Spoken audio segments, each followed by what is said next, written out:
अपने भेष को बदल लिया, एक संत स्वरूप में आ गए और अयोध्या के किनारे जल में खड़े होकर के ऊर्ध बाहु आसन लगा करके भगवान का भजन करने लगे। सारी अयोध्या में यह प्रचार फैल गया कि अयोध्या में एक ऐसा योगी आया है। अयोध्या नगर के बाहर उसने अपने शरीर को दाहिने पैर के अंगूठे पे तौल रखा है और ऊर्ध बाहु आसन करके भगवान का भजन कर रहा है। ये खबर जिस समय हरिश्चंद्र को मिली है तो हरिश्चंद्र ने विचार किया ऐसे योगी के दर्शन करने चाहिए। तो हरिश्चंद्र चले और जो महात्मा के पास में आ गए,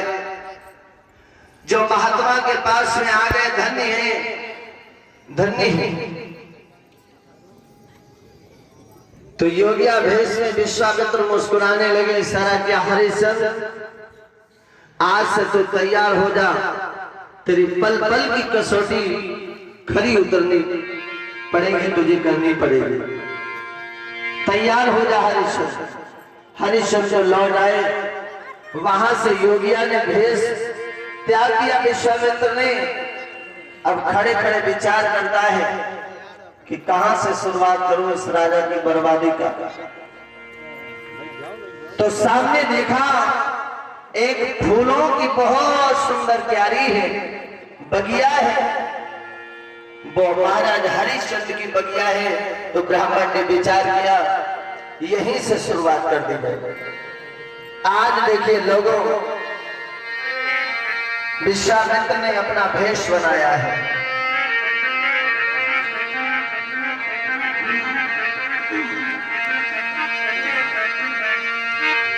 किलिया सुंदर भेष बनाई है, बगिया में बहुतों आई है, सुंदर भेष बनाई है।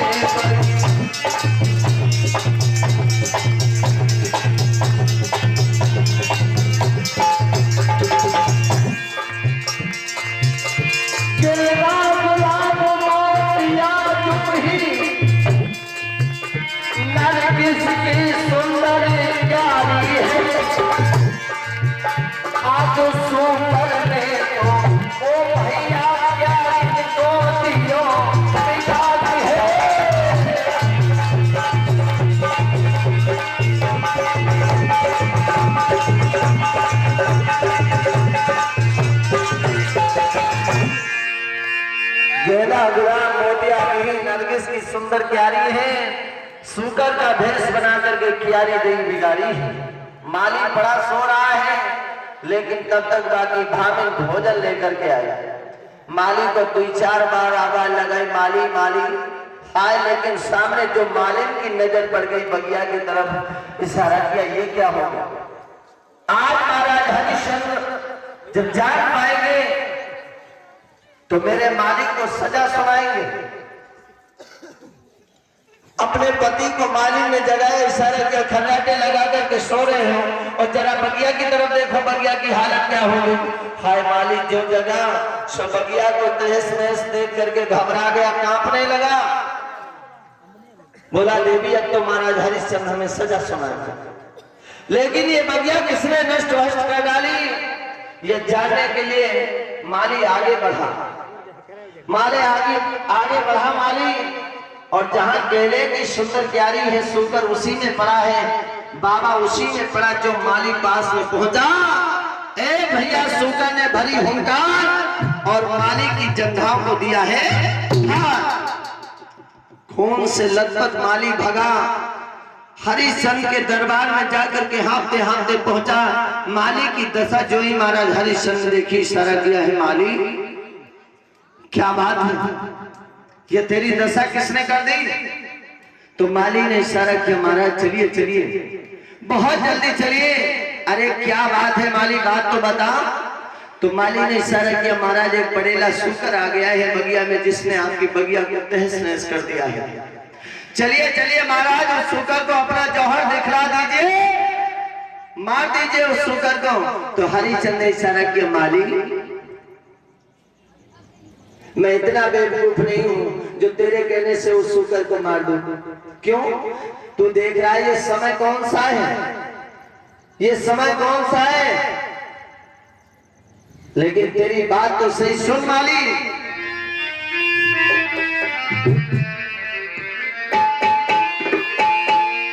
पहले जिसने बगिया को आए नष्ट किया उसे जिंदा रखना ठीक नहीं।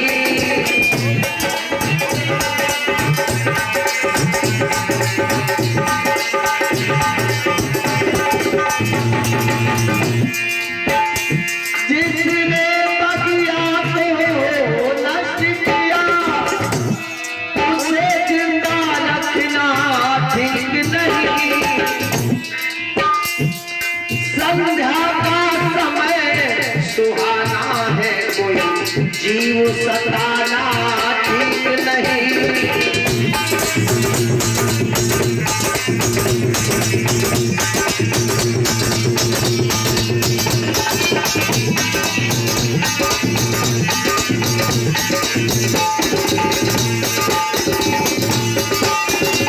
इशारा किया जिसने बगिया को नष्ट किया उसे जिंदा रखना ठीक नहीं।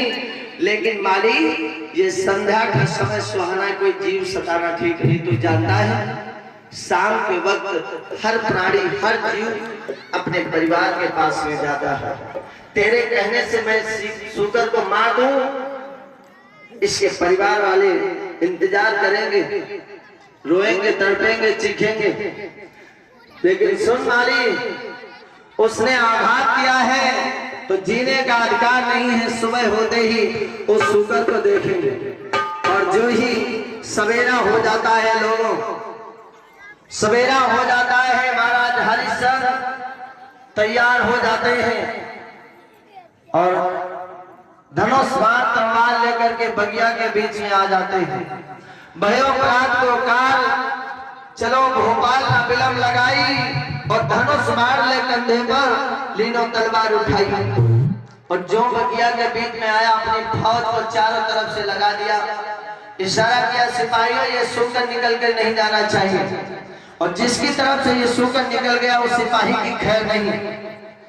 अंदर खुद प्रवेश करके बगिया में और जो ही केले के कुंदों के पास में पहुंचे, वो बड़ेला सूकर, वो विश्वामित्र पड़ा है। सूकर के भेष में महाराज विश्वामित्र ने एकदम से भरी हुंकार, महाराज हरिश्चंद्र के जंघों को बिदारता हुआ दक्षिण दिशा को भगा सूकर। सारे सिपाहियों ने पीछा किया लेकिन सारे सिपाही हार गए।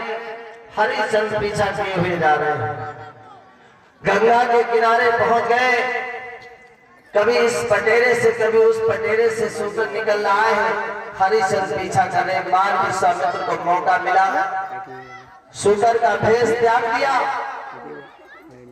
सूकर का भेष त्याग दिया और एक ब्राह्मण के भेष में आ गए। सीधे साधे ब्राह्मण का भेष बना लिया। बीच रास्ते में खड़े हो गए महाराज विश्वामित्र ब्राह्मण के रूप में जो हरिश्चंद्र पहुंचे। हरिश्चंद्र ने आते आते पूछा, महाराज आपने इस तरफ किसी सूकर को जाते हुए देखा है? तो ब्राह्मण ने इशारा किया है, पहले आप बताओ कौन है, आपकी तारीफ। तो विश्वामित्र के बैल सुनकर के हरिश्चंद्र ने इशारा किया, महाराज मैं अयोध्या नरेश महाराज हरिश्चंद्र। इशारा किया ब्राह्मण ने, तुम्हें झूठ बोलने में शर्म नहीं आ रही? बोले ऐसा क्यों? अरे वो हरिश्चंद्र जो जीवों पे दया करता है वो सूकर का पीछा कैसे करेगा? तो घोड़े से उतर पड़े। इशारा किया, महाराज आप सही कह रहे हो, मैं ही हरिश्चंद्र हूँ, जीवों पे दया करता हूँ।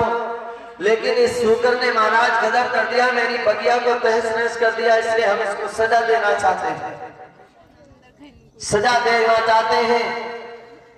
जब विश्वामित्र ने ऐसे बैन सुने तो पीछे पलट करके देखने लगे, गंगा की तरफ देखने लगे और मन ही मन मुस्कुराए। हरिश्चंद्र तैयार हो जा और पलट करके जो हरिश्चंद्र के सामने मुखड़ा किया अपना, तो आंखों से आंसू टपक रहे।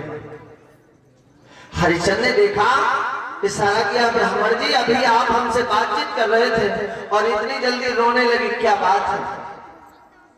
कोई मुसीबत है, कोई संकट है? कहिए कहिए, आप मेरी शरण में हैं इस समय, बतलाइए क्या दुख है? लाखों मित्र को रूप विकल भयहूँ कहिया पानी,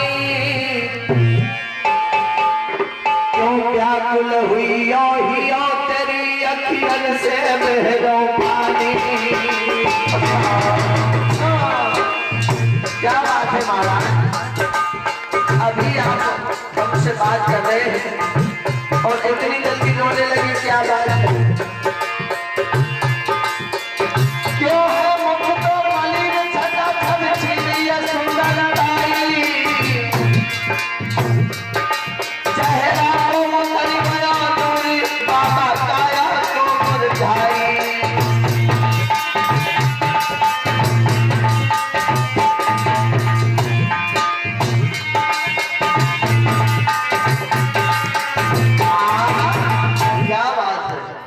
लखों मित्र को रूप विकल भूप कही अबानी, और क्यों व्याकुल हुई गो हियो तेरी अखियन से बैरो पानी। क्या बात है?